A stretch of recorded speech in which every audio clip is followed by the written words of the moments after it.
So, a very good afternoon to one and everyone all present here. So, we have again arrived at a very auspicious occasion to discuss about a very important topic, or you can say relevant topic of the contemporary time. First of all, can anybody please ensure whether am I audible?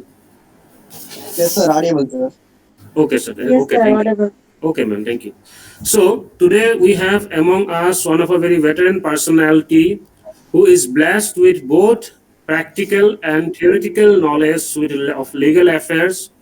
We have amongst us former Advocate General, Government of Assam, Professor Dr. Ramesh Chandra Barpatragohain, sir. He has also the experience of being the professor and dean, Department of Law, Govt University. He served as an advocate, so we can conclude that his experience is multifaceted, dynamic, and since at present academia, if we refer to the contemporary educational policies, it speaks about having personalities with practical experiences. We can well understand that as members from the academia, we rarely get an opportunity to get hold of such type of practical experiences. However, it is a very fortunate and I would say blessings for us in disguise that we have amongst us Professor Dr. Ramesh Chandra Barpatragohain sir, who is a very dynamic personality and he has a lot of experience as far as his both academic and professional careers are concerned. We welcome him for this session and we all hope to be enlightened significantly from his deliberations. And at first, today's topic of the webinar is punishments and justice, a cross-cultural examination from legal and societal approaches. The topic itself wonders a very important deliberations because punishments nowadays, as far as human civilization is progressing, has become a very debatable issue. Whenever we figure out about the best suitable punishments and a corresponding increasing rates of crimes in the society, it often leads to a vital question whether the punishments that the law enforcement mechanism is offering are as per the need of the society. So we hope to have a very meaningful discussion and also would request all the participants to actively participate in this discourse and to have a this kind of discussion so that this deliberation can become more meaningful. With these words, I would like to hand over the session to our esteemed resource person, Professor Dr. Ramesh Chandra Barpatragohain, sir. Sir, over to you. Thank you very much, Dr. Borwa, for giving me this opportunity to interact with the young generation about the law, society, and role of human being. That's a very important topic you have chosen.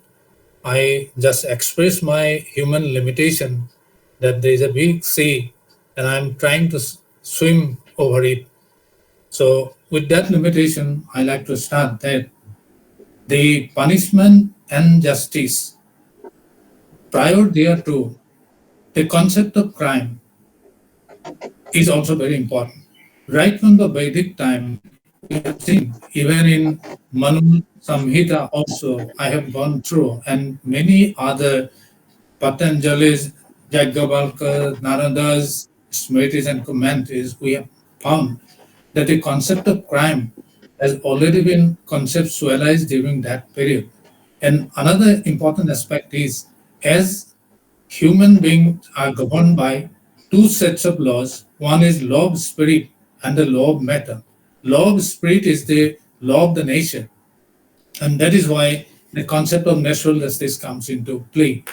And therefrom, we have found that there are three rights which are inherent in every human being, irrespective of caste, creed, gender, place of birth, or whatever it might be. That life, liberty, and pursuit of happiness. These are the three important rights which we have derived from the law of nature or the law of spirit that can never be infringed upon by any authority, any people with the power of whatever it might be. So, basing on that perception, I will just put forward my discussions on that particular issue. Say, in India, in the ancient time, there is Sanskriti, and Sadasara are the norms of social conduct and regulation of human conduct. So there we have seen that if the justice is to be made, then in that case, what are the different paraphernalias or what are different categories of crimes that can be that will have to be segregated, and the treatment of each of them will be different.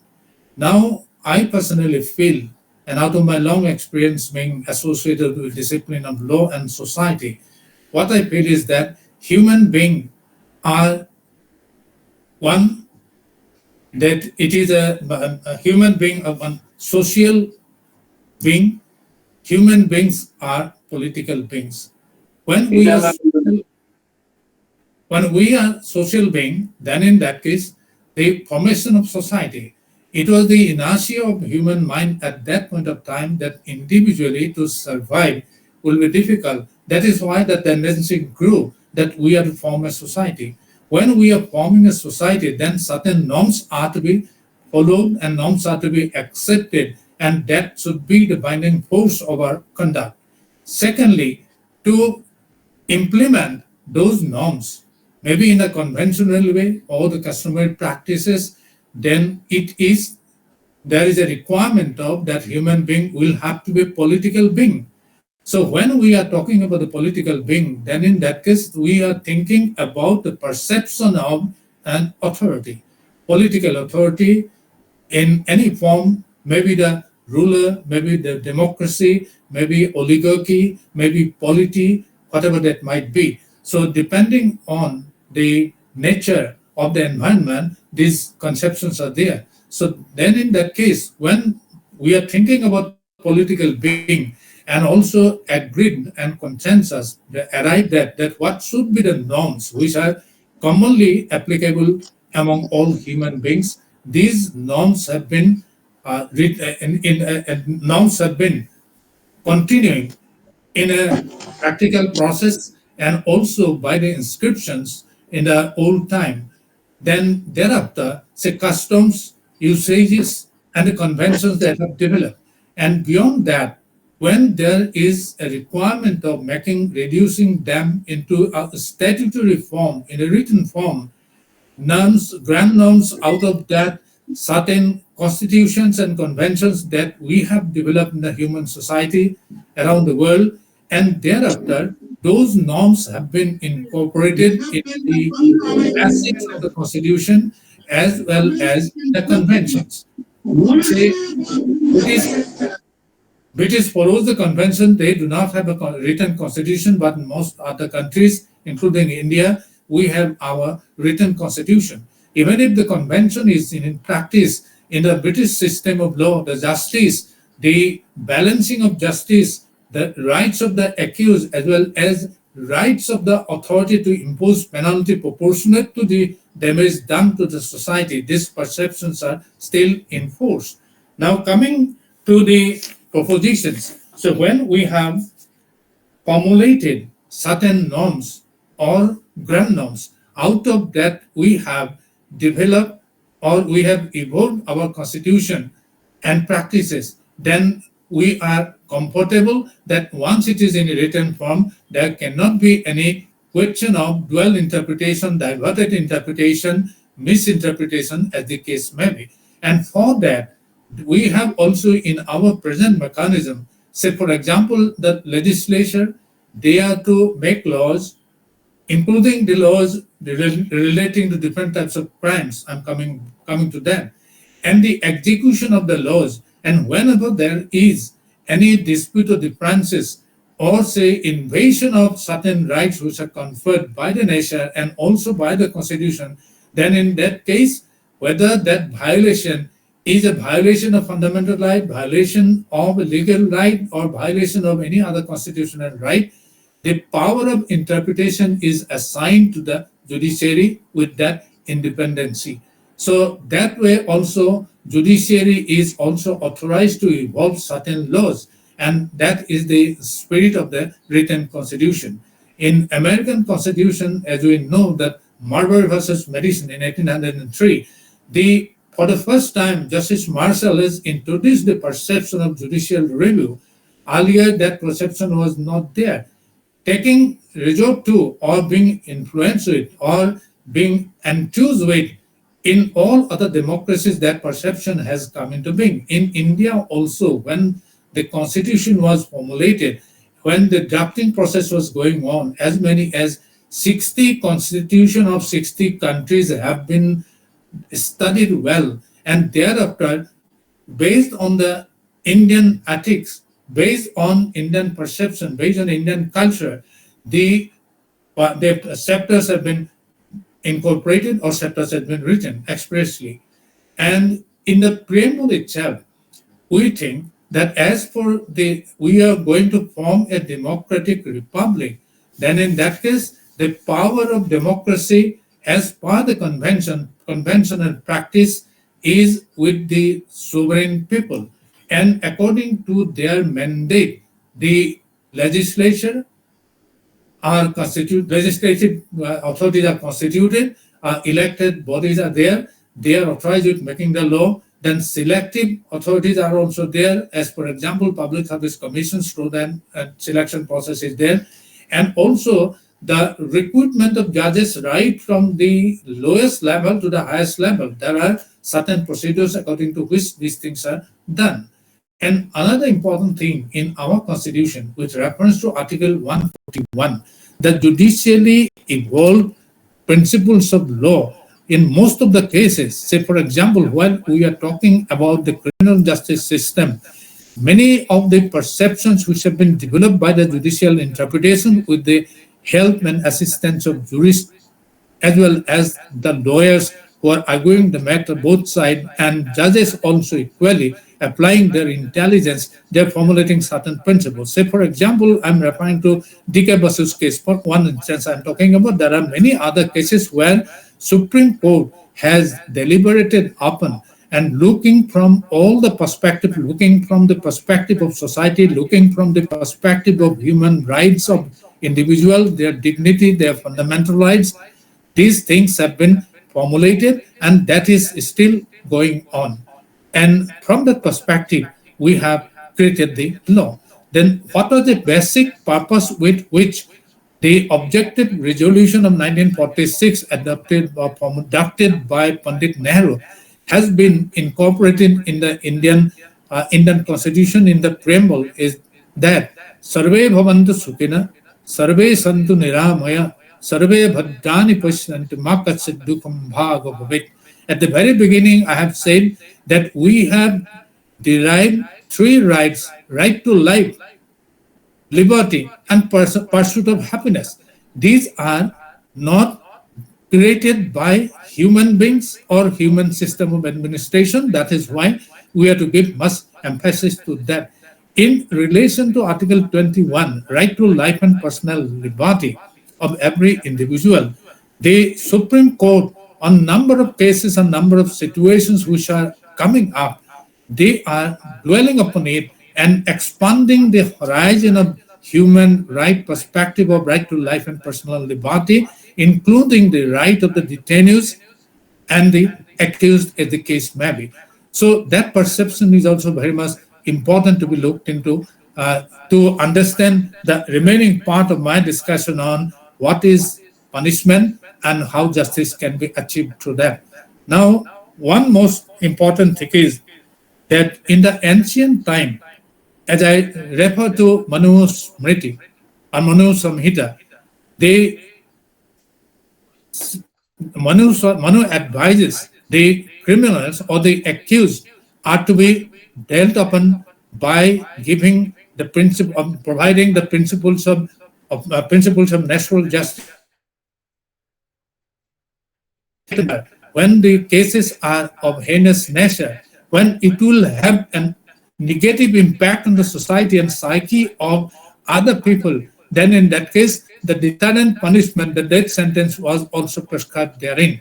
the Manu has also prescribed, but then it should be rare of the rare case. Here again, and in the world, the imposition of death penalty in most of the countries has come down. And in India, still we are allowing, and in certain cases, the question of the deterrence is necessary, and in a rare of the rare cases, we have to impose the death penalty depending on the circumstances and situations as the case may be, and its probable impact on society. That aspect is also very much important to be looked into. Then today is a day of the world of human rights. Say the formation of United Nations, the Charter of United Nations, for the first time has incorporated the word human rights and also the inherent of caste, creed, gender, place of birth, as the case may be. Very clearly, and the regional bodies and the central United Nations organizations and its branches are also entrusted with dealing with all those matters. And in the present Samhita's situation, we have also adopted that culture of international treaty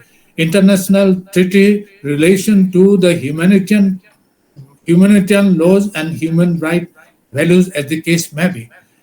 I like to refer to the Universal Declaration of Human Rights 1948, 10th of December, and we have enacted the Protection of Human Rights Act in 1993. I will draw the attention of the August intelligentsia to section 12FGH of that particular act, and simultaneously the National Commission for Women Act, and also simultaneously for the Protection of Right of the Child Act 2005. There also this is advocated, and this is a mandate of that law, that these institutions are to promote education, realization, doing research on the values of human rights so that that perspective is not phased out. Article 21 has been interpreted by the judiciary, and many of the new dimensions which have been added to right to life and personal liberty. And under that, one basic human right is speedy trial. That aspect is also incorporated. A number of judgments or ketchup judgments are there, and out of that we can infer to that. Do's and do nots in the investigation process when the person is confined or detained or whatever that might be, what should be the norm and standard. Say, for example, Article 22 also preventive detention, or there also the rights of the accused is quite clear. And from that perspective, we have to create an environment and create a social psyche and culture in such a way that everything is incorporated in our constitution, and all the laws that are deriving its existence from the legislature and deriving its existence from the evolution of the judicial preparation and pronouncement under Article 141 of the Constitution of India. That is a very important aspect.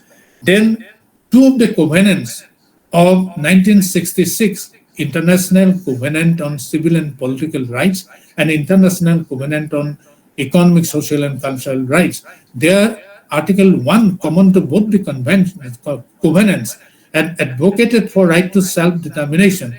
Right to self-determination not only in an armed conflict situation, but in other institutional situation, other situations of the required nature. Then in that case also the right to self-determination is very important. And to that, I'd like to draw the attention of the August House to Article 29, one of the Constitution, which provides that even the minorities who are minority in numerical, minority caste, minority, whatever that might be, they are also allowed to protect and preserve their language, culture, heritage, as the case may be. So that aspect is also to be taken into consideration while formulating the principles of interpretation and imposition of penalty, and also doing justice to the needy persons. That aspect is also very much important to be noted down. Then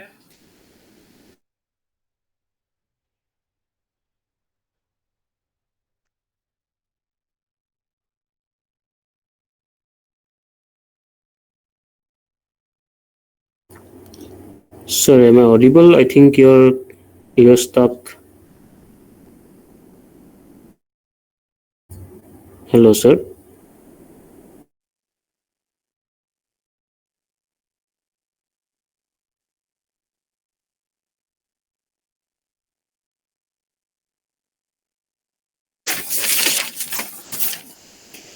sorry, it wasn't. Am I audible now? Yes, yes, yes, sir. You're audible. Yes.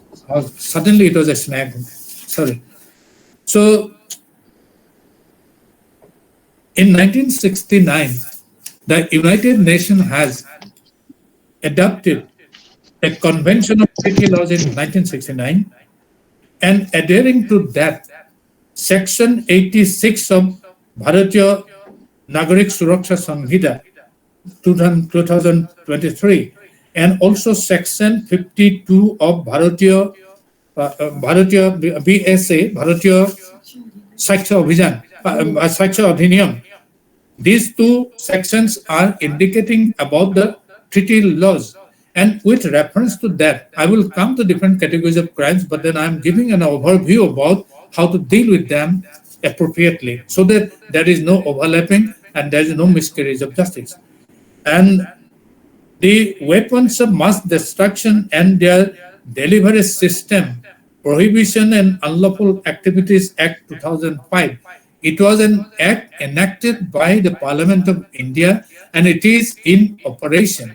But then most of the cases, while dealing with the question of dealing with certain crimes, this doesn't have a reference to. But then I'd like to draw the attention of this August House regarding the Weapons of Mass Destruction and the Delivery System Prohibition Act 2005.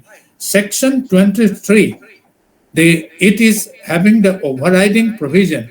It says that notwithstanding anything contained in any other similar law in force in India, whatever definition, whatever functions that is defined by this act will have prevailing power.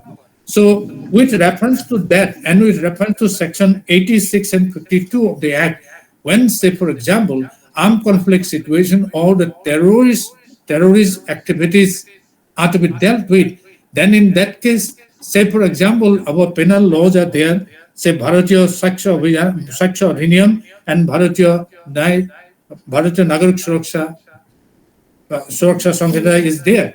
But then while doing that, say for example, at section 111, 113, these are the very important issues where the security or threat to internal security of the country may involve, and there are other provisions of the law also.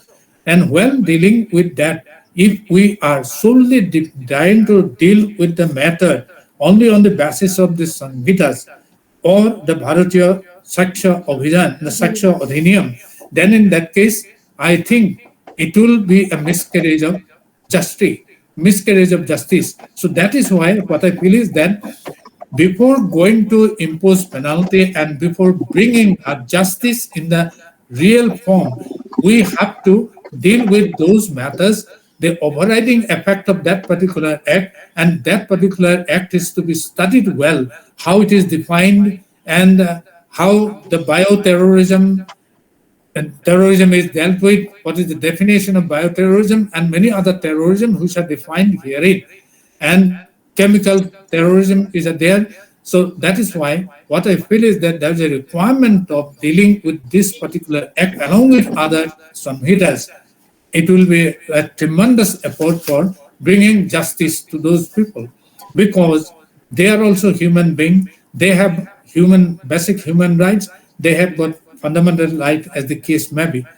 Two of the instances I like to refer, there are hundreds of references. Say, for example, Bombay attack by Kasaba. He was caught red-handed while he was perpetrating terrorism, but he was not shot down because of that mandate of international treaty laws. And Abdul Guru's case, the parliament attack, he was also not shot down. They were put to trial. They were given the reasonable opportunity of being heard. And when they have failed after availing all the opportunities of being heard, they were imposed with the death penalty. And that is approved by the Indian legal system as well as some other legal system, as the case may be. In the Indian legal system Indian legal and judicial system, one very important provision is there in the Constitution of India. Two provisions basically. Article 72, the pardoning power of the president, as well as the pardoning power of the governor under Article 161 of the Constitution. Why it is so? That their perception is based on, say, Lord Hebert's comment that justice should not only be done, but should manifestly and undoubtedly be seen to be done. So Kesava, Abdul Guru, and many other instances of that nature have been dealt with that spirit. And that way, we are able to get the confidence of the people around us that yes, justice is really done. So that perception is also very much important to be looked into. And highlighting the expanding horizon and dimension of right to life and personal liberty, and also the new component that is added to it on the human right is that speedy trial. But then for that speedy trial, say for example, there are systems where the fast-track courts are created, even if there is no express provision, but then the fast-track courts are, with the initiative of the judiciary, are created to deal with the matter in an expeditious manner, and the heinous crimes and also criminals are tried, and after that they are convicted, the penalty according to law. Now, one question that comes in, say for example, there are thousands of cases where we find whether they are under trial prisoners or they are sentence servers. They are also human beings and they are imposed with the penalty. But then these under trial prisoners are languishing behind the bar for years together, and as a result of which the charge with which they are accused of, after the trial is completed and they are found to be innocent. And I like to draw the attention of this August House to a very pathetic case of Assam, that one person named Machal Lalong, he was put behind the bar as an under trial prisoner for long 54 years of life.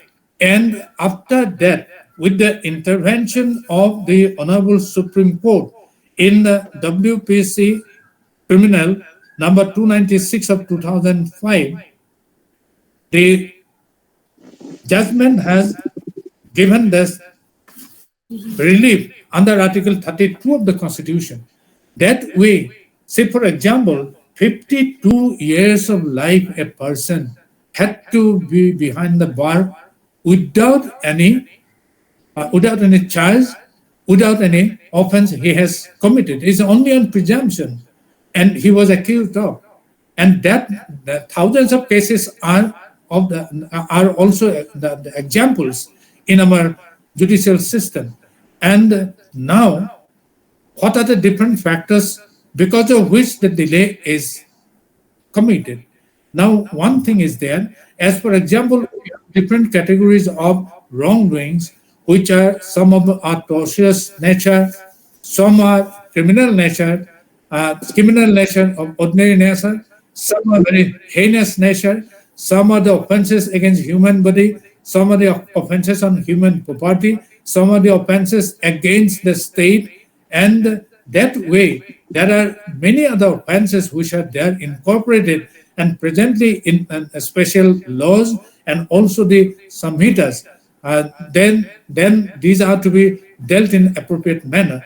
Another important aspect is the new dimension that is coming to our criminal jurisprudence or the dealing of criminal justice is a cyber crime. Cyber crime is a very technical term, and cybercrime is to be dealt with in a very technical manner. And for that matter, say for example, investigation of an ordinary crime and investigation of a cyber crime are different, and their different skill is needed for the investigating agencies.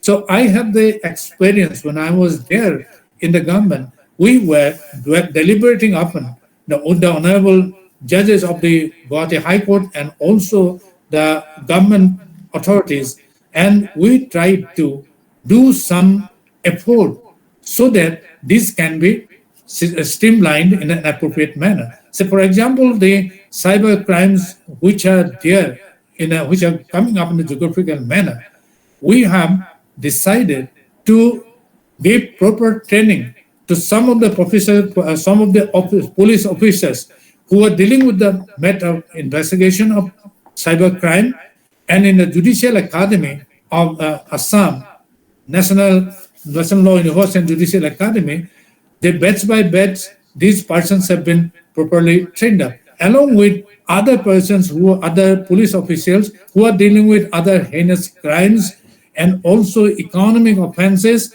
and how to investigate appropriately, how to rely on witnesses properly, and to bring out certain documents which will be very much adducible in the process of trial, so that the trial goes without any benefit of doubt and the trial is perfect and the appropriate penalty is imposed, or the person who is not accused of an offense could not be established, then in that case he should be exempted from the penalty. So that aspect is very important, technical aspects. But one thing is very important, that day by day the pattern of crime is becoming geometrically progress. So there are different types of crimes which are coming up in our society. They are to be dealt with in an appropriate manner. So if the investigation process, collection of evidences, including the cyber crimes and also the digital evidence, because one thing in the present Sanghita system, along with other experts, forensic expert, digital expert is a new addition to this particular process to deal with the digital process of dealing with the matter.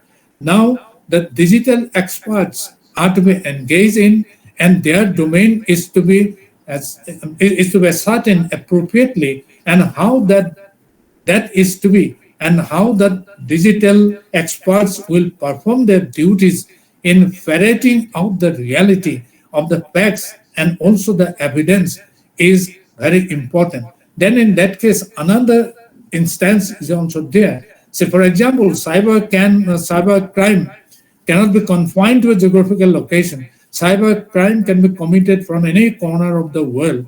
Then in that case, the national law doesn't have a jurisdiction to go beyond the territory of India and to other countries and book the culprits or bring the culprits for trial. Then in that case, the treaty law is a very important aspect, which is also an aspect in the modern, recently developed the Sanghita system. And that way, say for example, we will have to rely on the extradition treaty. Extradition treaty is to be signed, is to be executed among the countries or between the countries wherefrom the criminal has committed that offense. And another important aspect is not only in cybercrime, but also in other crimes. The criminal have committed the crime and has thrown away, crossing the Indian border. Say for example, there are many instances, even for, say, financial crimes. There are many instances. Say Vijay Mallya, Nirav Modi, and many others, Sota Sakil, and that way Many other instances are there wherein, say, as because we are not entering into a treaty law with those countries where they are taking the shelter and getting the protection therefrom.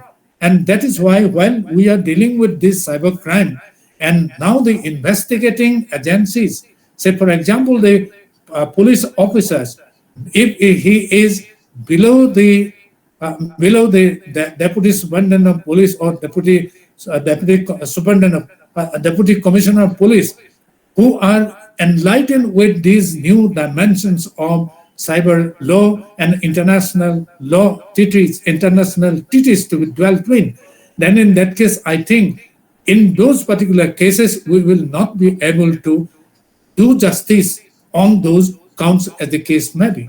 That is why it is the high time that we, the academics, will have to make academic efforts, academic discussions and deliberations along with the executing agencies of the trial system, then only, and also with the lawyers who are dealing with the matters, and also judges who are also dealing with the matters. Unless these are properly highlighted, I think the carriage of justice will have some hindrances, and which is really happening in our present day context. So therefrom, I personally believe that the academics will have to play a vital role in dealing with all these matters in a very effective manner.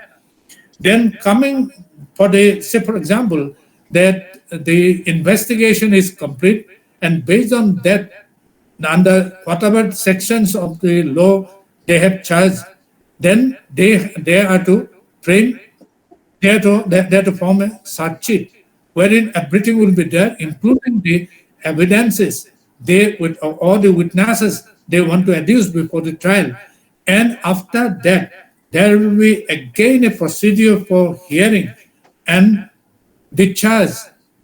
That means when the judges or when the magistrate is of the opinion that the prosecution could not establish the charge because the corroborative evidences or the had not substantiated the framing of charge, then in that case charge will not be framed. But once the magistrate frames the charge, once the magistrate is satisfied with the charge sheet, then charge will be framed. And that is the second stage of the trial. Then there, the role of the lawyer is very much important from both the sides, the prosecution side and also the defense side. And both the lawyers will have to work join in hand. Why I'm saying? Because both of the lawyers are assisting the court as a court officer in arriving at a judicious decision. But normally, as because it is advisory in NASA, we also develop some advisory outlook, and that way we are good. Some of the cases I have seen, and therefore we should develop that tendency as well.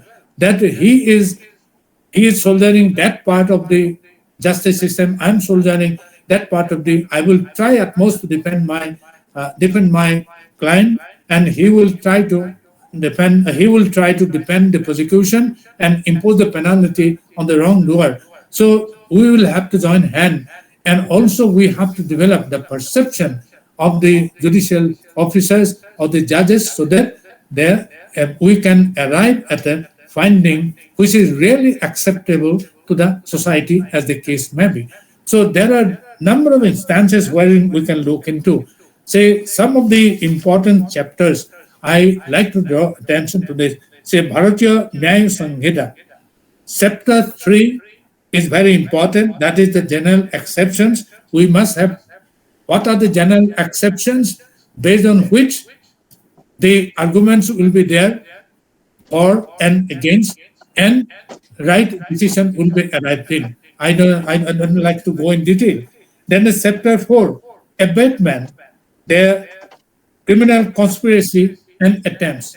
These are not full-fledged crime, but then these are initiation of the crime, because abatement, once somebody is abated, or there is a conspiracy, or whatever that might be, there is an attempt or doing committing an offense.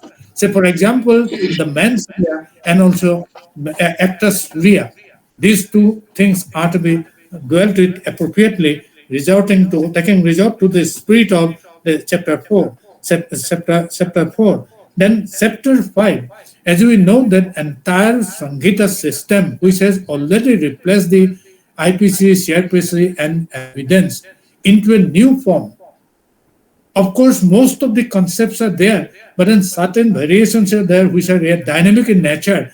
And if we do really Herculean task of formulating or developing the perceptions among all, then in societal aspects, all the stakeholders of a society, then I find that in near future, this will work tremendously, and we will be at least control the augmented form of crime in our society by different types of efforts. Then offenses against women and children.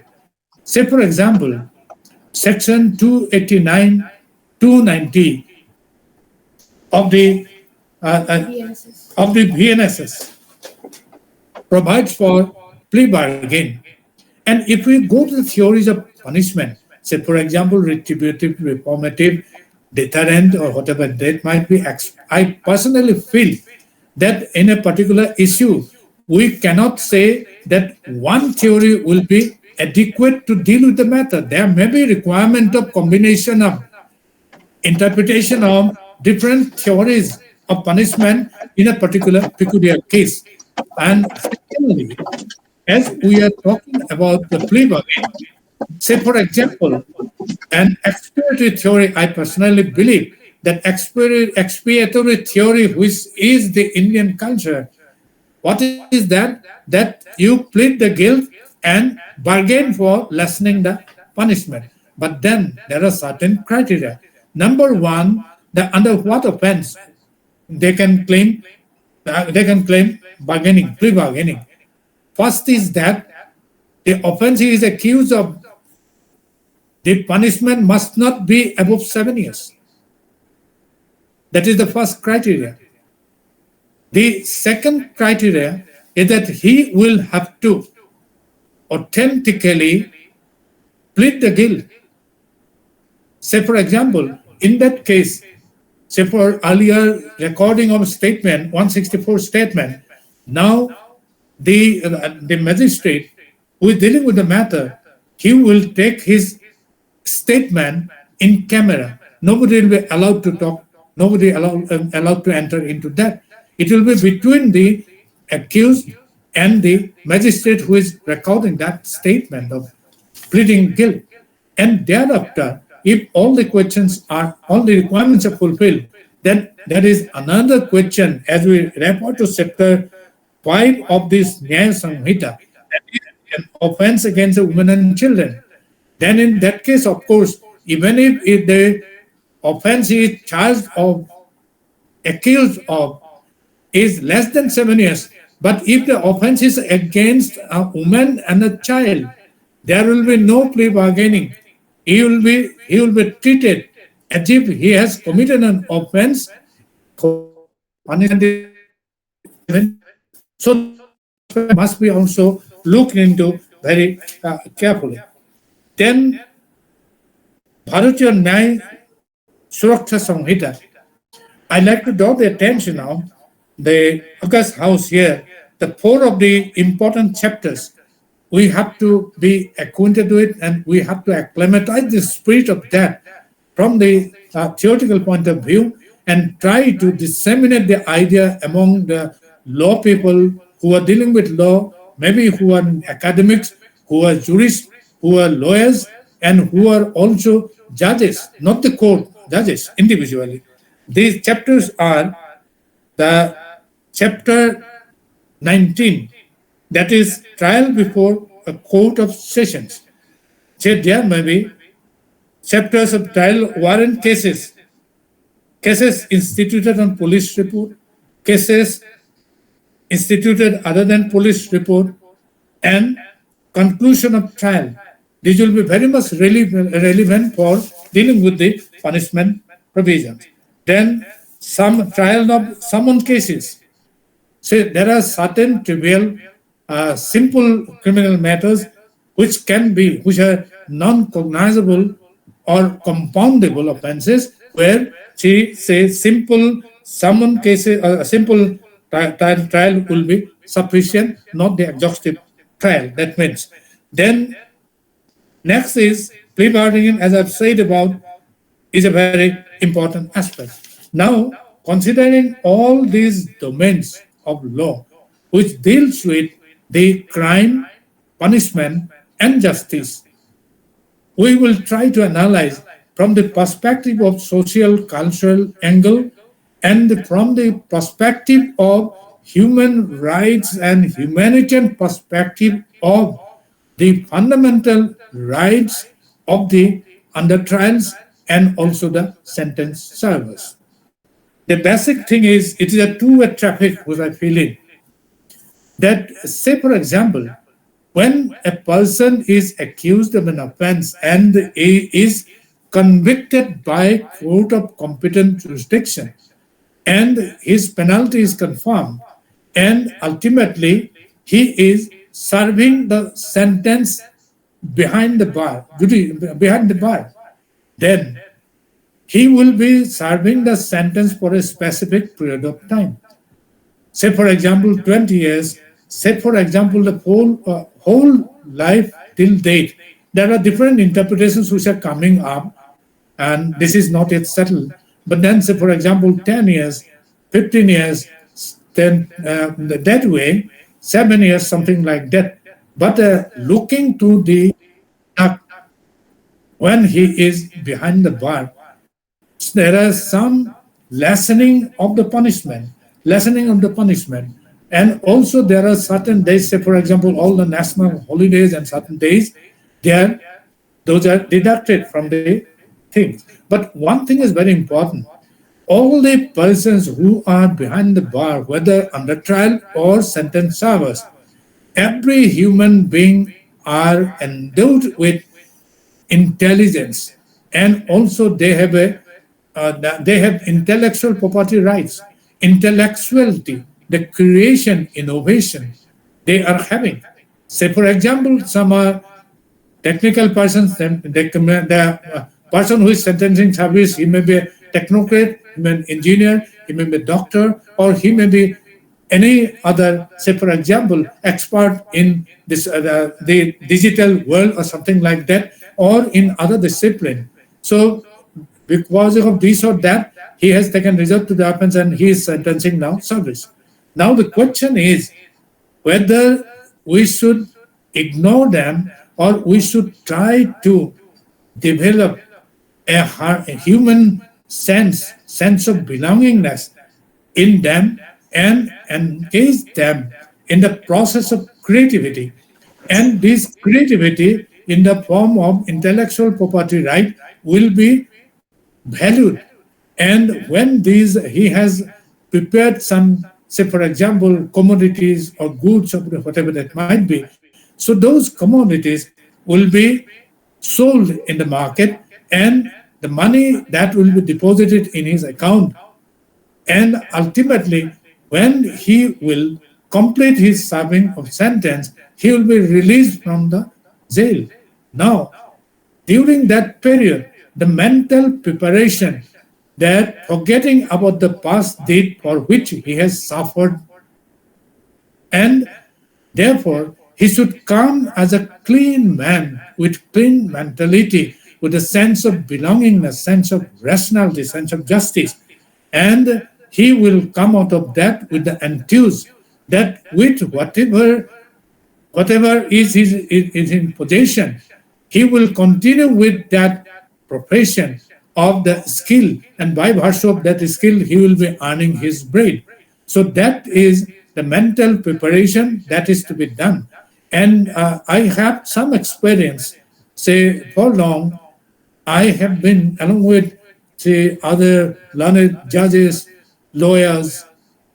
We have paid visit to jails and we have talked to them about the human rights, about the human values, and also the Legal Services Authorities Act, and also the legal national legal services, state legal services authority, high court legal services, district legal services. In the Northeast, I have some experiences, and when we are going there, we talk to them, we discuss many things, we discuss about their issues, about sufferings, about the plight and the confusions, and we try to resolve them, and we try to encourage them to apply their intelligence for production, productivity, and mentally prepare to be a new man with a new horizon, with a new life, and come out of that boundary and be a part of the developing society, progressive society. So that we become successful, and most of the actions which are going on is a commendable manner. Legal Services Authorities Act in 1987, and that is a very important aspect, free legal aid.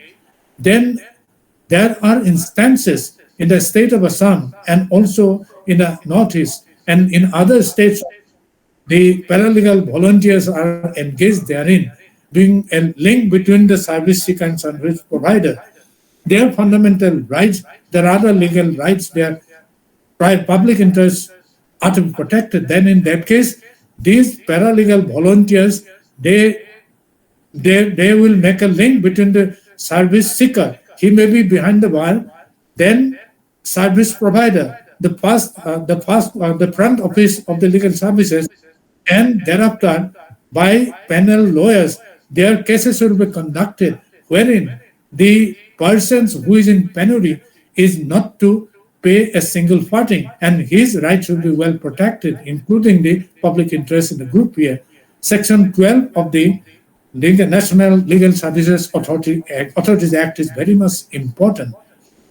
Then another thing is that, say for example, we have seen from that perspective now the tremendous role we the legal academics are with us, we have to play in reforming the outlook, reforming the attitude, say incorrigible attitude, one-dimensional attitude of society towards the person who has committed the offense and who has been punished, and after that he wants to lead a new life, and we have to cooperate with. Say for example, when a person who has been refined or reformed in the jail confinement, he is coming out with a new zeal of spirit, but then we always look down upon, we always hate them, we always cut jokes of them, insult them by different ways. Say, for example, the defamatory way or any other words visible by visible representation, imputation, whatever that might be. So that will again develop the inertia of going back to the commission of crime. In some cases, I have seen some instances that they will feel that where this society, we do not have a place of human value, then it is better to be behind the bar. Let us suffer. So that is that reciprocal approach, the reciprocal attitudinal change in our society. And that is why we are talking about the cross-cultural societal role is very much important. And I will appeal to all the learned teachers, learned research scholars, learned lawyers who are in this deliberation, make an appeal that let us make an effort for our society so that we can create an environment where we can prevent many of the offenses in the near future, and we can reduce the number of cases of criminal nature of different forms, and we will be able to contain those offenses, and less the number of cases, lakhs of cases are pending in all courts, right from Munsif to the Supreme, can be lesson very importantly. Our judicial system, it has an elasticity according to the provisions of the laws. What is the judicial elasticity? That application of the judicial independence. Say, for example, when an offense is committed where punishment is, say, for example, minimum 5 years to 7 years, say 10 years to 12 or 15 years or something like that, that is the elasticity. And according to best judgment of the court imposes that penalty. So it is a very well-doing effort that is done. And we are complacent with it that justice has been done.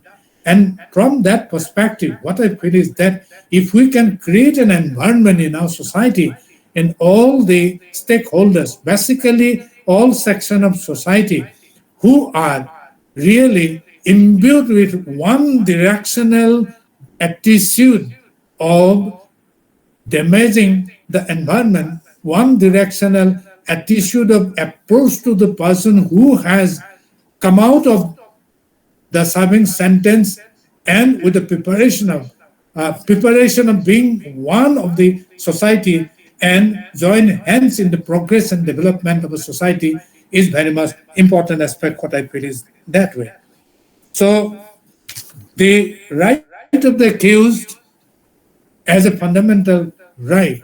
They say there are cutting of judgment, whether it is under-trial prisoners, whether it is sentence servers, they are also having fundamental rights.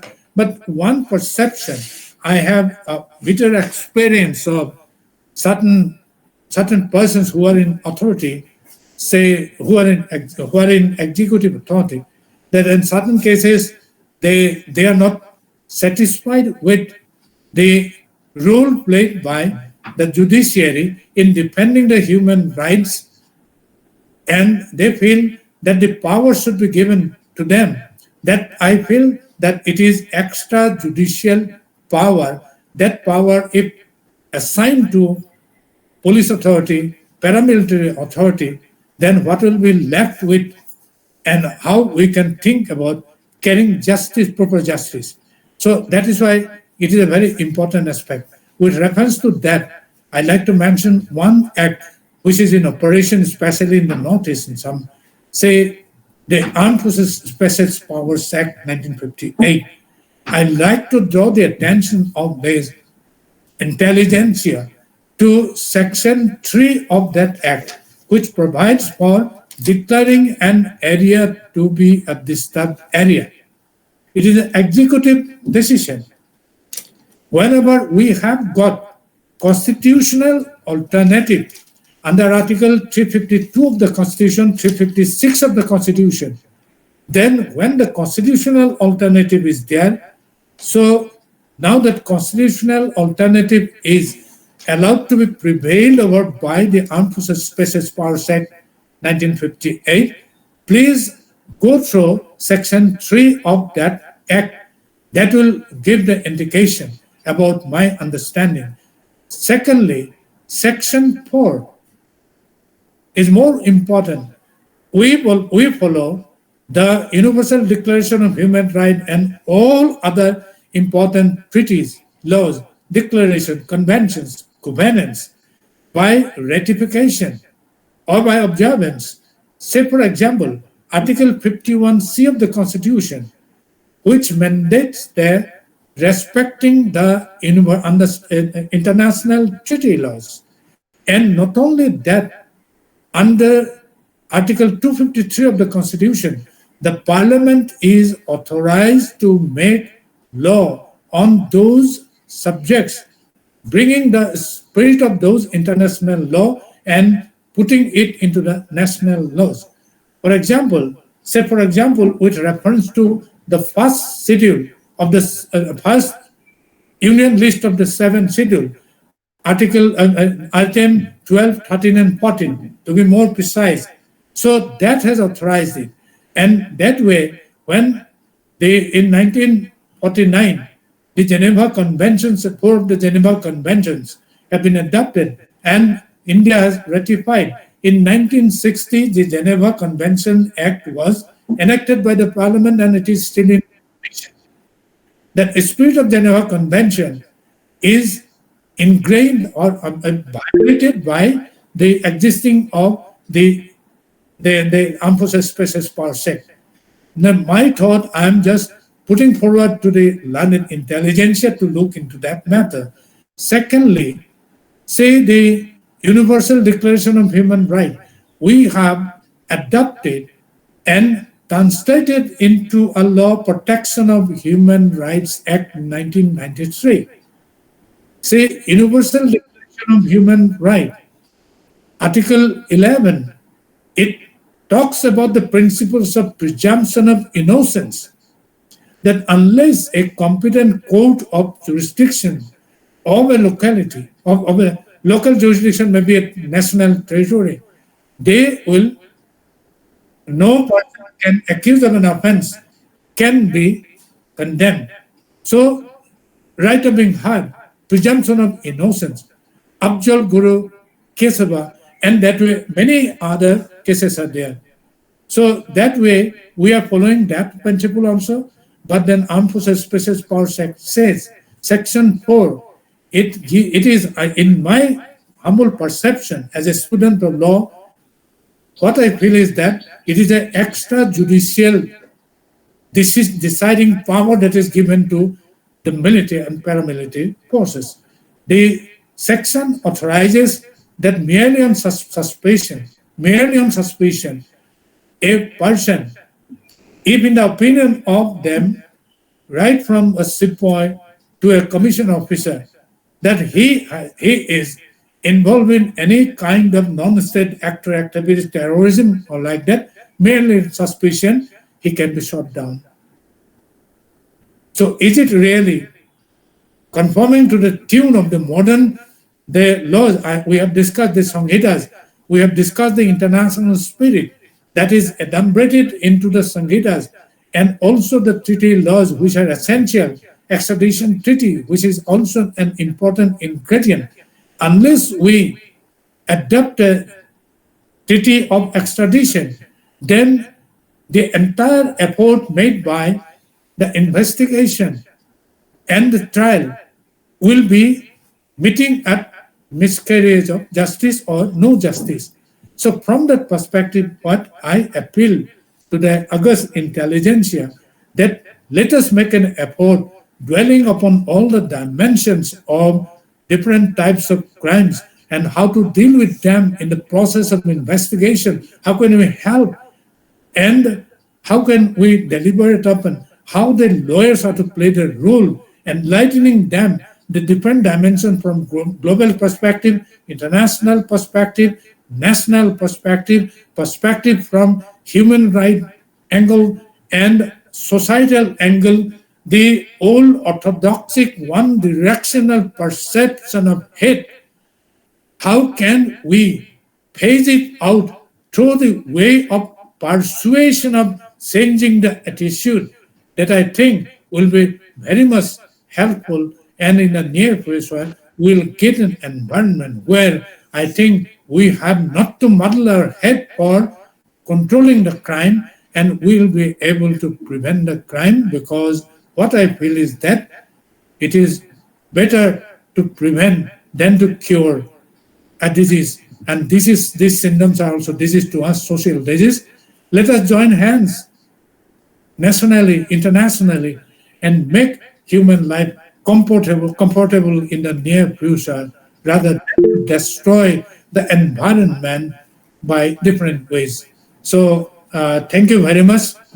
And if I'm opening it for discussion and interactions for the learned intelligence who wants to talk. Meko. Thank you, sir. Good afternoon, sir. Yes, the participants are requested if they want to share any ideas. Even they can share Sir, their insight. Yeah, you're audible, please. good afternoon, sir. So I'm a research scholar of Assam Global University. Sir, I have a question related to the BNS Act. Sir, as you have seen that many of the punishment which is being defined like punishable with a fine which may extend to rupees 5,000 or imprisonment up to 6 months. So can this may or or these moral loophole, or can be a judge be more flexibility to punishment? That's like it is in a concept like it's a corrupt ecosystem. It gives the system the flexibility to let go. So, okay, do you believe that this can be said that there is a banana basket of political calls and silent bribes whisper to verdicts? As like we see that under BNS, it speaks about assault or criminal force, which may extend to 3 months of fine up to 1,000 rupees. So, does this may or this principle that needs to be more recommendation, or we need the BNS Act to be more flexible in nature? See, as we are in the domain of human justice, we are in the domain of human justice. So it was deliberated upon during the period when first law commission, Mr. Lord Macaulay, has dwelt upon, and thereafter the legacy is continuing. See, our principle is in the criminal justice system, even in the anglicized principles of criminal justice, is that let then criminals go away to trial, then punish an innocent person. It's a humanitarian perspective that is looked because it is human justice susceptible to be induced with many other factors, say limitedness, and that is why what I feel is that that is the judicial independence of elasticity is there. Say, for example, may means the independency is or discretion of the judge is there. He may go to that extent, he may not go to that extent, considering that proportionality of the offense that has debate, looking into the fact situation, evidences he has developed, and his own perception of justice, he will decide that this is an adequate punishment, maybe in the form of the sentences or in the pecuniary punishment. It is according to him. So that discretion is given too. And another thing is that is not the finality, because we have the revision system, we have the appellate system, and ultimately the entire process ends with the finality and the honorable court. And thereafter also, say for example, Article 72 and 161 give the pardoning power to the executive. Say, this is the elasticity and independence that should be there. Say, for example, a person he has committed an offense, culpable homicide, not fit to murder, culpable homicide, not Sir, excuse me. yes, Sir, yes, is anything going in on your side because some sound is coming? yes. Pardon? Now, sir, when you are speaking, some sound is coming. Sir, it is because of the Panky who asked the question. Her mic is switched on. That's why Okay, the okay, voice again. Or that okay, probably okay. that of that in my case. Oh yes. Now is Now it it is is it better. is it clear? Yeah, now it is clear. So as I've said that our principle is justice is not only done, but it must be adequately and appropriately seen to be done. So the judiciary is given that discretion, and he is given discretion to decide that in this particular case, because fact situations are not identical, and every case has its uniqueness, and that is why a judge is to deal with that every case with that uniqueness of the facts situation and the application of law, and he has been given that discretion that based on that he will apply his best judgment and impose that penalty. So from that perspective, what I feel is that looking from all the dimensions, I think that it is not that it is a vague term. It is not that it is opening a Pandora's box. I think if we are joining hands in that direction of interpretation, then I think it will be moving in a right direction and justice will be made easily available in the belief of the people. Thank you. Good evening, sir. Uh, Good evening, sir. I have a question regarding. My name is Devang Sharma. I am pursuing law student. First of all, thank you for this informative session. My question is regarding the principle of proportionality, how it can be applied to the criminal cases, and to which extent we can apply this principle. Also, as you mentioned that Article 21 is the natural right of a human being, can this principle can be limited by Article 21's scope or Article 14 scope? See, Article 14, it speaks about equality. Equals are to be treated equally. As I've said, in a criminal justice system, we don't find that every case has its uniqueness. No two cases are identical. You will find kidnap judgments of the Supreme Court is also there. So normally in our practice, we cut short in such a way that we go through the judgments of a particular decision of the Honorable Supreme Court. But then there are certain paragraphs which are helpful for our argument. We just bring out that and put forward before the court. But that is not advisable. The advisability is that you study the entire judgment thoroughly, the fact situation thoroughly, then also the evidences that were adduced thoroughly, because that is completely unique. And we cannot, by implication, by similarity, put here, because it is a criminal justice we should be very much careful about. So there we require the clear deliberation. Say, for example, a judge, he has a case is before him. He will definitely go through the facts. What are the important facts? He will sort it out. And also the prosecution will help, and also defense will also help to arrive at those facts. And they will agree that these are the primary facts based on which this honorable court should proceed. In criminal trial system, as I have been experienced with, I'm talking about.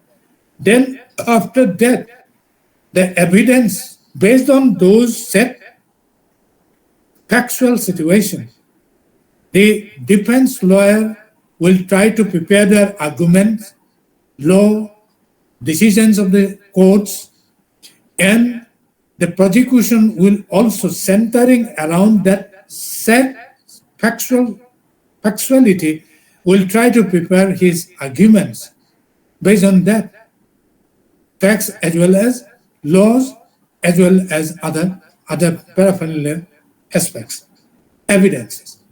Now, after long deliberation, say for example, witnesses are examined. It is not that it is hurriedly done. One witness will be examined, there will be a process of cross-examination, so that the lawyers are also experienced with, thorough about it, and the judge is also thorough about the fact situation, legal situation, and thereafter, when the final hearing is concluded, the judge with that understanding, he will think about under this fact situation, under this legal situation, under the principles of, say for example, Article 141, what he feels that I think out of this, I think this will be the adequate punishment. This will be the appropriate punishment, because that discretion is given to them. And it is not notional. It is not subjective realization. It is objective realization of the judge because of dealing with the matter right from the beginning of the trial, hearing or recording the evidences of the witnesses from both the sides, dealing with the presentation of different documents in corroboration of which the case is conducted, and finally proper hearing, then only he will arrive at the final decision. So that is the most important thing. But then in certain cases, as we are talking about Article 14, so here Article 14 will be superficially applicable, and what I feel is that it will not be an a primarily it will be followed that in a similar method he was imposed with death penalty. In this matter, fact situation is similar, apparently similar. That is why he should be also imposed penalty. So that will result into wrong perception, a wrong perception of identicality, or say uniqueness of the offense, of the ingredients of offense, and it may result in the miscarriage of justice. Each and every case you will find that sufficient time is taken in that process, right from investigation to the trial and finality. So what I feel is that that is arriving at. So I think that it is unique in NASA, so it cannot be equalized with similar methods. So if we go for higher, deeper studies, we'll be very much clear about it. So second aspect is Article 21. Article 21 expands the dimension of the human right to life and personal liberty. Right to life is precious and it is a universal right. It is deriving its existence from law of nature. It's a gift from the creator. Liberty is also creator's right. A person may be accused of an offense and he may be put behind the bar after trial or under prisoner. After all, he is a human being. He has the right to life and personal liberty. But then, with that confinement, he will have to exercise the right to life and personal liberty. But that will, under that situation, when he is serving the sentence, his right to life cannot be given wider scope that he will come out of that confinement and will be mixed with the society as if he has not committed the crime. That distinction is kept in. But then within that boundary also, he has got right to life, personal liberty. So under that limited concept, taking it from human right perspective, from humanitarian angle of approaching that, the situation will have to deal with Article 21 and also the domain of Article 14 as the case may be. Thank you. Good evening, sir. Yeah. Sir, I just had two doubts. Yes. So, my first question is about with the rise in digital governance and potential AI based trials and advocacy, how can a balance be struck between judicial accountability and the punitive actions which are undertaken against serial offenders?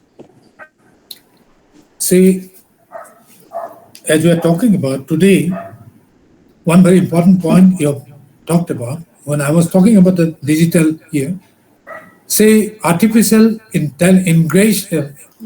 invasion of artificial intelligence into the domain of justice delivery system. What I think is that, yes, it has some advantages. That records will be properly kept in, and also there in the trial system also, the process of trial, the time consuming part can be lessened too. But then what I feel is that to the most extent, we should try to use as an instrument, but we should not allow it to take a decision. Because in America, long back, they were making an effort of computer justice. They failed. Because of that, they have again shifted to the conventional practice of justice. What I think is that this should be, artificial intelligence should be used as an instrument for saving time, for advancing technological side or whatever that might be. Say, the danger I'm talking about. Today, the court proceedings are accessible to one and all. Link is there. And say, for example, a person who is a criminal, he against him, one person, he is adducing evidence in a digital form. Say, for example, digital expert, or for example, say, forensic expert. He is adducing evidence as an expert under evidence law. It is not necessary today that he has to come to the physical court. On online mode, he can adduce his evidence, he can be cross-examined. And when that proceeding is done in a digital manner, in a VC form, VC mode, and that is easily accessible to anybody else, including that criminal, heinous criminal, who has already access to that, then two impending danger. It is from my perspective I'm talking about, I may be wrong. Say two impending danger to that digital expert. Number one, the criminal will try to approach the digital expert two ways. First, he will try to bribe him that you take this much of money, you take this thing, that thing, that thing. Please do a favor, say completely delete the entire record.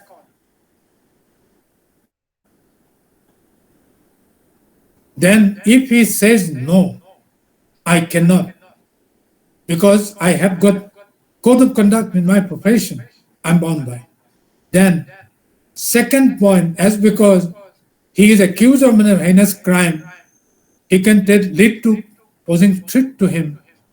At gunpoint, if he says that if you do it, otherwise you will be shot down and right at this moment on your chair.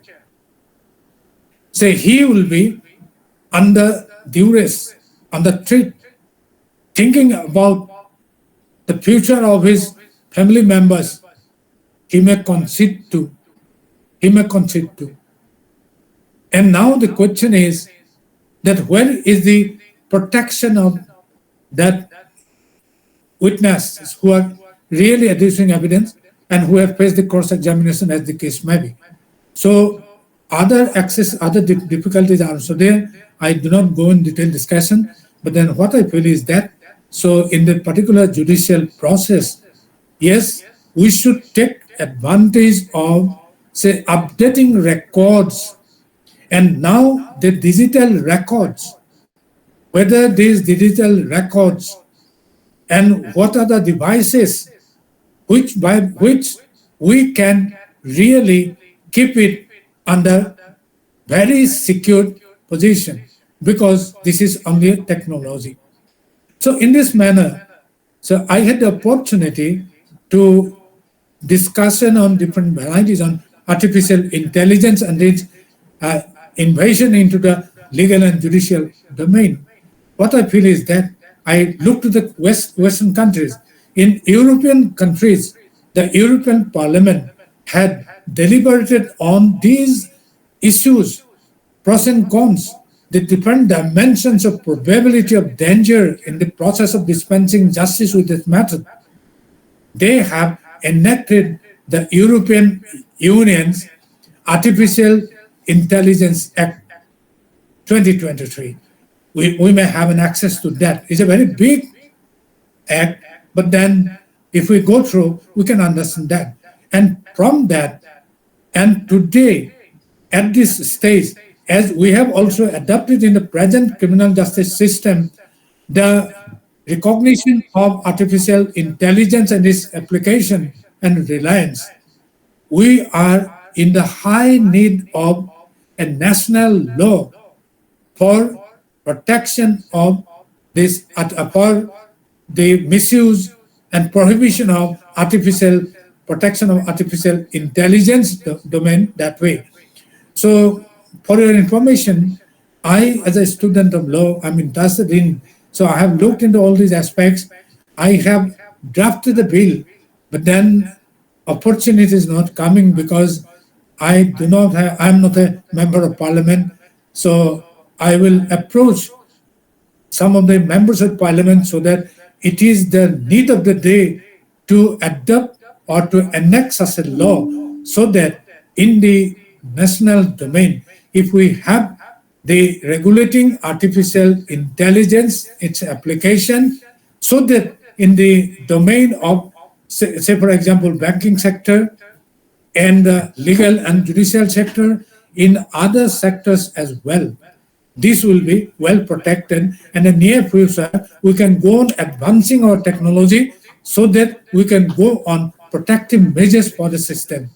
So I will also request all the learned gathering over here to dwell upon it, deliberate intelligently, apply it, make public discussions. So let the nation be aware of the impending danger and how to protect ourselves from impending danger, including, say, private data protection that has got its legal safeguard, but then this has not yet been done. So let us make an effort for, say, convincing the policymakers that immediately they should make a law to safeguard their rights. Thank you. Thank you, sir. Sir, I just had one supplementary question, if I can. Yes, Uh, yes. so, in cases of national security, like we are seeing nowadays, a lot of NSA or UAPA cases, like there are prolonged arrests of offenders, and there are like no such checks in play which can actually ensure that there is a proper trial and that there is no such prolonged detention of the offenders or the accused. So, sir, how can we ensure the presumption of innocence and proper treatment of the accused and under trials through policy requirements or such enactments, which can actually help keep a check on these issues? Yes, you are right. Say, for example, when a new unwarranted situation comes up, so we try to make different laws. Say, for example, as I've said about Armed Forces Special Powers Act, then National Security Act, then all other preventive laws. See, the need, requirements, and the aspects of bringing such laws, we will have to make a relative objective analysis, but then without relative objective analysis and approach, some developments are taking place in the formation of legislation as a result of which it conflicts with certain international or globally accepted principles of human rights and humanitarian laws. And what I suggest is that as we have already adopted the treaty laws for dealing different crimes, heinous crimes, as you were talking about unlawful assemblies prevention act, that way. Say TADA we have phased out, and that way unlawful assemblies act that has come up. But then these stringent laws, as I've said about, they take the example of 2013, the Criminal Law Reformation Report by Justice Verma Commission. He has exhaustively dealt on the Armed Forces Special Powers Act and many other aspects.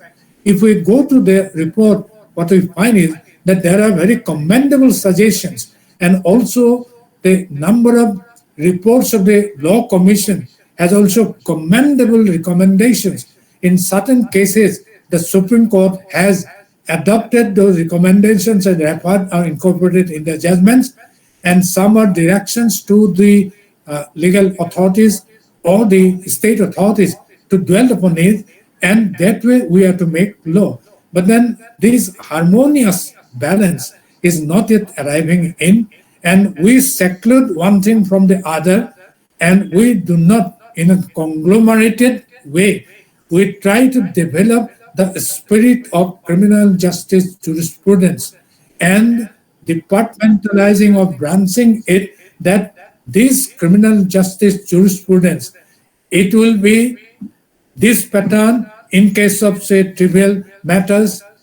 It will be of this nature because jurisprudential dimensions that is to be paraded out. And I personally feel that it is a high time that we, the academics, will dwell upon it and try to suggest with our intelligentsia that there is a requirement of developing a new criminal justice jurisprudence in India, as we have already switched over to the new Sanghita principles, that for dealing with trivial matters, this thing, that thing, and for the heinous crimes, for the crimes of crimes of that nature, say cross-border terrorism and many other things, these are there. Then in that case, say for example, defense of India, security of the country, there are many paramilitary forces. And in certain cases, when law and order situation comes, the police force has also a role to play. Now, this becomes a no man's zone in the sense that every such paramilitary military agencies are authorized to deal with by different types of special laws. And when they deal with the matter, then one domain is going to prevail over the domain of others. And that is why, of course, uh, good effort is made. Of course, I am also part of that, that we are trying to formulate a parent law dealing with all these instrumentalities and incorporating the role of all these agencies in a conglomerated manner so that the cross-border terrorism, security of the country, or National Security Act or UAPA Act, that can be dealt in an appropriate manner. It will be my appeal to all the learned research scholars and the teachers and also participants to dwell upon that intelligently and let us develop a new criminal jurisprudence in India to deal with those matters in a scientific manner. And we should try to convince the policy maker to deal with that and evolve that criminal justice jurisprudence in India as an example to all the nations, as the case may be. Thank you. Thank you so much, sir. Thank you, sir.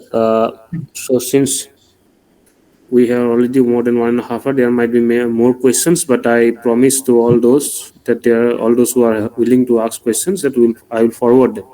Sir, sir is in a personal contact with me, and will revert to back them. Yes.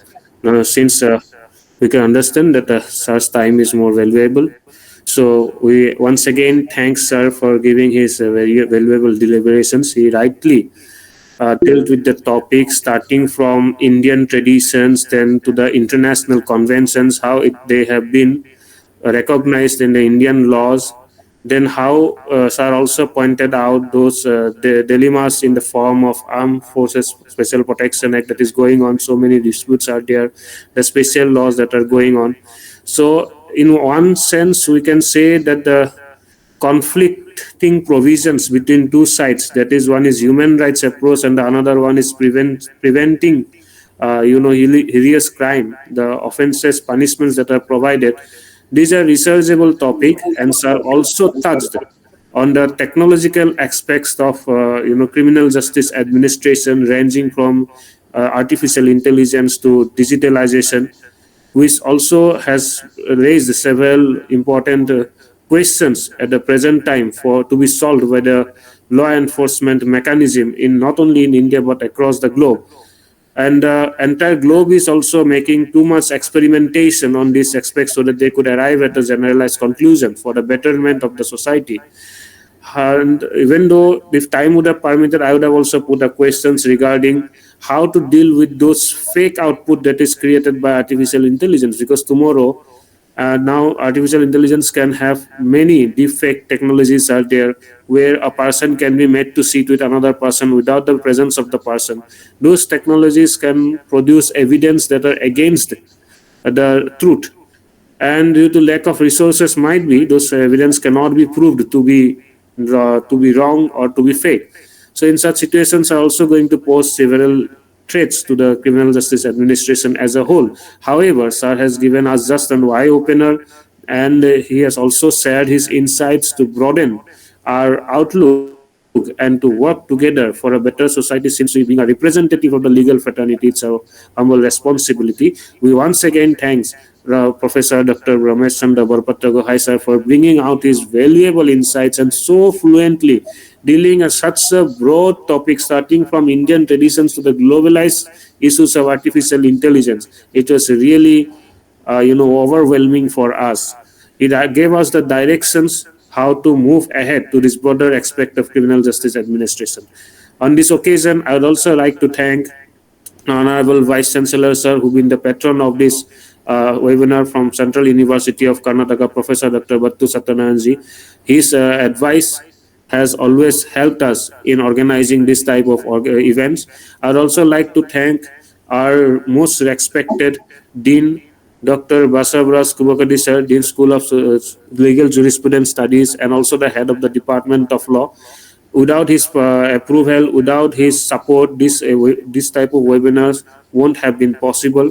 I'd like to thank the research scholars, particularly Krishna from the Department of Law, who has actually made this thing practicable, because these technical aspects are needed to be managed from the backside. I would like to thank all the other students, postgraduate students from the Department of Law, who has helped in organizing this event, and all the teaching and non-teaching staff who directly and indirectly helped us and provided their extensive support. At last, I would like to thank Almighty, and would also like to wish you a very happy Ram Navami too on this occasion. Thank you. Would hope Sir to Thank you to help all us of in you. the future. He had been there with us, and definitely try to get him in physical mode at any time, if I can permitted, in our campus. Thank you, sir. Thank you to all. Thank you very much. Thank you, sir.